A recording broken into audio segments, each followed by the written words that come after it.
বিশেষ করে আমি বর্ডার ইস্যু নিয়ে কথা বলেছি। বর্ডার হত্যার বিষয়টি যেন আমাদেরকে আর শুনতে না হয়, সেই বিষয়ে যেন আমরা সবসময় এনগেজড রাখি। ভারতীয় হাই কমিশনার সাহেব সৌজন্য সাক্ষাৎ করতে এসেছিলেন।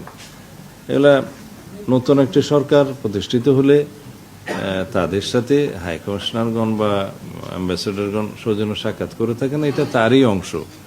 তাছাড়া আমরা প্রতিবেশী হিসাবে আমাদের ভারতের সাথে অনেক বেশি লেনদেন আছে, ব্যবসা বাণিজ্য আছে, যাতায়াত আছে বিভিন্ন ক্ষেত্রে। সেই সমস্ত বিষয়ে এবং সিকিউরিটি অ্যাসপেক্টগুলো নিয়ে তারা কথা বলতে এসেছিলেন এবং সীমান্ত নিরাপত্তা এই সমস্ত বিষয়ে কথা বলতে এসেছিলেন।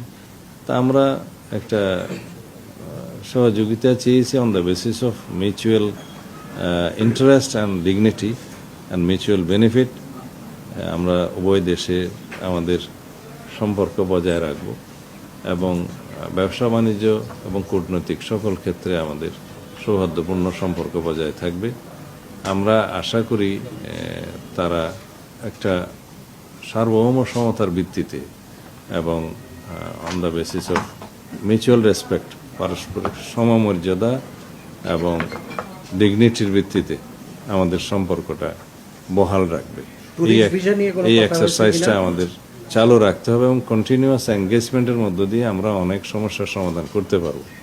বিশেষ করে আমি বর্ডার ইস্যু নিয়ে কথা বলেছি, যে বর্ডারে যাতে বর্ডার হত্যার বিষয়টি যেন আমাদেরকে আর শুনতে না হয়, সেই বিষয়ে যেন আমরা সবসময় এনগেজড রাখি। আমাদের বিজিবি এবং তাদের বিএসএফ যেন কন্টিনিউয়াস এই বিষয়ে বৈঠক করতে থাকে এবং এগুলোকে যতটুকু সম্ভব অ্যাভয়েড করা যায়। যে সবচেয়ে সুস্বাদু হালিম, রাঁধুনি হালিম। হালিম হোক রাঁধুনি হালিম। তো তারা বলেছেন সেই বিষয়ে তারাও আন্তরিক এবং তারা সে সকল সংস্থাকে সেই হিসাবে তাদের ইনস্ট্রাকশন দিবেন। আর সমস্ত বিষয় কার্যক্রম তাদের বিগত 1-1.5 বছর সময়ের মধ্যে তাদের কনসুলেটগুলো এবং তাদের বিষয় অফিসগুলো বিভিন্ন আক্রমণের শিকার হয়েছে, যার জন্য তারা এখনো পুরোদমে সেই বিষয় কার্যক্রম চালু করতে পারেনি। তবে তারা এশিওর করেছে যে তারা গ্রাজুয়ালি সেটা চালু করবে পূর্ণাঙ্গ।